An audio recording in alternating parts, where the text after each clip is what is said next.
Assalamualaikum warahmatullahi wabarakatuh. Apa kabar semuanya? Semoga semuanya baik, sehat, dan siap untuk belajar ya. Hari ini kita akan bersama-sama untuk belajar tematik kelas 4, mata pelajaran Bahasa Indonesia, tema 4, berbagai pekerjaan, subtema 3, pekerjaan orang tuaku. Yuk, kita belajar dengan penuh semangat ya. Pendapat pribadi tentang cerita dalam dongeng. Dongeng adalah cerita yang tidak benar-benar terjadi. Nah, di dalam dongeng terdapat unsur-unsur cerita seperti tokoh, alur atau jalan cerita, dan pesan moral. Sebelum memberi pendapat, kita perlu membaca dongeng dengan cermat. Menilai komentar terhadap kejadian dalam suatu dongeng. Kita dapat berkomentar setelah mengetahui suatu kejadian dalam cerita. Kita juga bisa mengemukakan komentar teman apakah sesuai dengan cerita. Ayo, simaklah dongeng kelinci dan kura-kura berikut ini. Di sebuah hutan, ada seekor kelinci yang terkenal mampu berlari sangat cepat. Namun sayang, kemampuannya itu membuat dia menjadi sombong. Pada suatu hari, kura-kura, keong, dan bekicot sedang bercakap-cakap. Tiba-tiba, kelinci datang menghampiri mereka dengan berlari sangat cepat.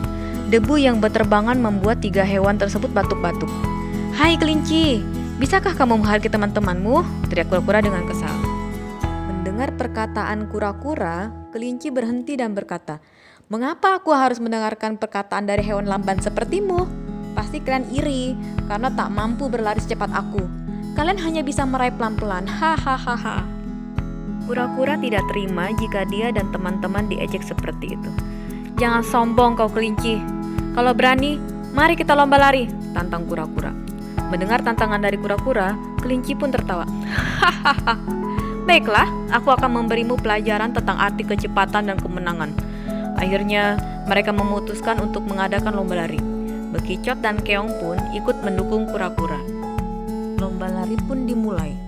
Kelinci dengan mudah memimpin lomba dan berlari jauh di depan kura-kura yang berjalan lambat. Karena merasa sudah menang, kelinci berniat untuk mengejek kura-kura. Kelinci memutuskan untuk beristirahat sejenak di pohon dekat garis akhir. Dia mengira kalau kura-kura masih sulit menyusulnya. Kura-kura yang pantang menyerah terus berjalan walaupun dengan lambat. Tak lama kemudian, dia melihat kelinci sedang tertidur pulas di bawah pohon. Kura-kura terus berjalan dengan pasti. Kura-kura berjalan dengan hati-hati agar kelinci tidak terbangun. Beberapa saat kemudian, kura-kura pun sudah mendekati garis akhir. Kelinci akhirnya terbangun dan kaget bahwa kura-kura sudah menyusulnya. Dia langsung berlari dengan cepat untuk menyusul kura-kura. Namun sayang, kura-kura sudah berhasil melewati garis akhir dan memenangkan pertandingan. Nah, kita lanjutkan pembelajaran keempat, menyampaikan isi dongeng dengan menggunakan peta pikiran.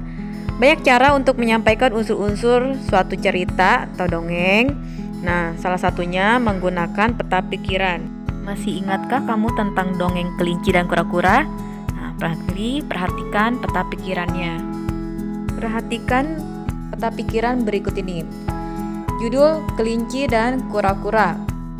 Tokoh, nah tokoh itu orang yang memerankan cerita tersebut ya. Kelinci, kura-kura, bekicot, dan keong. Pesan moral, janganlah berbuat sombong dan menganggap rendah orang lain. Tetap bersemangat dan gigih dalam mencapai sesuatu. Sifat tokoh, kelinci sombong dan besar kepala, kura-kura pantang menyerah. Tempat, kalau terjadinya cerita itu di hutan. Kemudian awal cerita, biasanya ada di unsur awal ceritanya, kura-kura mengajak kelinci lomba lari. Kelinci menerimanya dan mengira akan menang dengan mudah. Akhir cerita, kura-kura berhasil sampai lebih dulu di garis akhir dan mengalahkan kelinci. Selanjutnya pembelajaran 6, menentukan pesan moral dalam dongeng. Pesan moral dalam sebuah cerita dapat berbentuk saran, nasihat, pesan, atau anjuran bagi pembaca. Bacalah dan pahami dengan cermat suatu dongeng sebelum menentukan pesan moral. Untuk contoh menentukan pesan moral, kamu bisa mengingat kembali pesan moral dalam dongeng kelinci dan kura-kura. Berikut ini adalah contoh pesan moral dari cerita Malin Kundang. Pesan moral yang bisa kita ambil dalam cerita Malin Kundang yaitu, kita tidak boleh durhaka kepada orang tua. Kita harus selalu menghormati mereka. Nah, demikian pembahasan kita tadi, mata pelajaran Bahasa Indonesia, tema 4, subtema 3. Semoga bermanfaat. Sampai di sini dulu. Assalamualaikum warahmatullahi wabarakatuh.